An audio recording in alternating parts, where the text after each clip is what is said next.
បន្តអណាចក្រខ្មែរ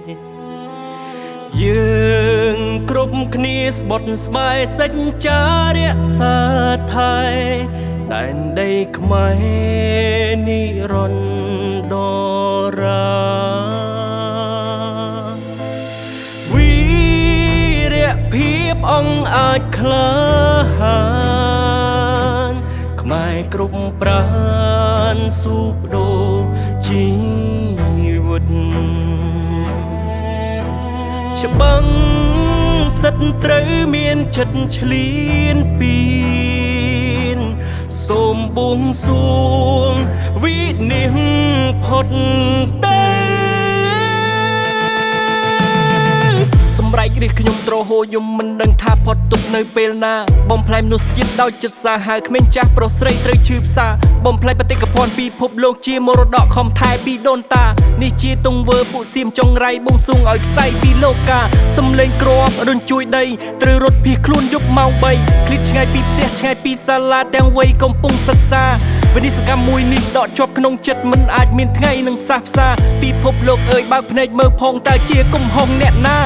ឃើញយើងអស់ចាសត្រូវកំណាចមានចិត្តលុបលន់ចង់ឈ្លានពានចង់ប្លន់ទឹកដីបំពេញមហិច្ឆតាបងអួតមុខមាត់នៅអេស៊ីន1000ឆ្នាំ2000ឆ្នាំទូដល់10000ឆ្នាំកុំចង់ហ៊ានឈាមខ្មែរវរ្ម័នកុំចាត់សិទ្ធត្រូវឲ្យវិនិច្ឆ័យវិញ្ញាណខ្មែររូបខ្មែរខ្លាំងខ្មែរអាចតតាំងໄວលុបទុកបកតាមស្ថានភាពខ្មែរស៊ូអត់មុតចេញទៅប្រយុទ្ធសិទ្ធត្រូវបាក់ស្រុតមិនរអាហ៊ានចូលយើងជន់កុំតិចចោលអស់រំដោះដែនដីដ៏ថ្លៃថ្លាកម្លាំងមហាសាលដូចព្រេងដំណាលកុំពីស្លឹករឹតដែលបានចា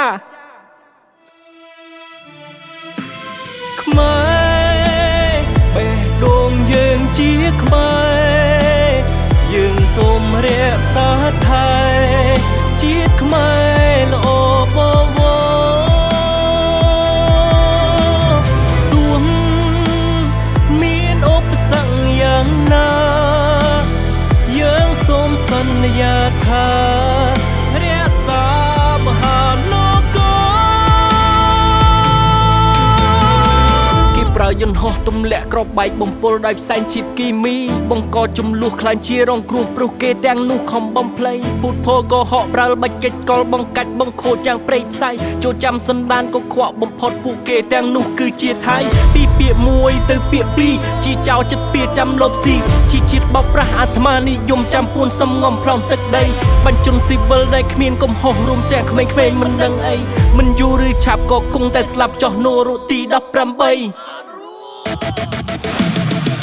ចិត្តជាទីហ៊ានខ្លាំងដូចមេតបកម្លាំងខ្លាំងក្លាមហិមាដៃកាន់កំភ្លើងសំដៅទៅមុខដើម្បីក្តីសុខប្រជារាទោះត្រូវពាក់លីបាសុំទោសផងដែលចាក់ចេញទៅមិនបានលាគុនត្រូវរំពឹងខិតខំប្រែងប្រឹងរក្សាមុខមាត់ជាតិថ្លៃថ្លាលើកដៃសំពះគោរពដឹងគុណវីរៈកងទ័ពពីចំងាយតស៊ូការពីដែនដីសូវ៉ាន់មិនឲ្យសត្រូវឈ្លានពានឡើយទោះគេបំបាក់អង្គអាចក្លាហានជំហររឹងមាំមិនរាថយពោជាឈាមស្រស់ជូនជាតិខេមរាទុសូនសង្ខារមិនស្ដាយក្រោយ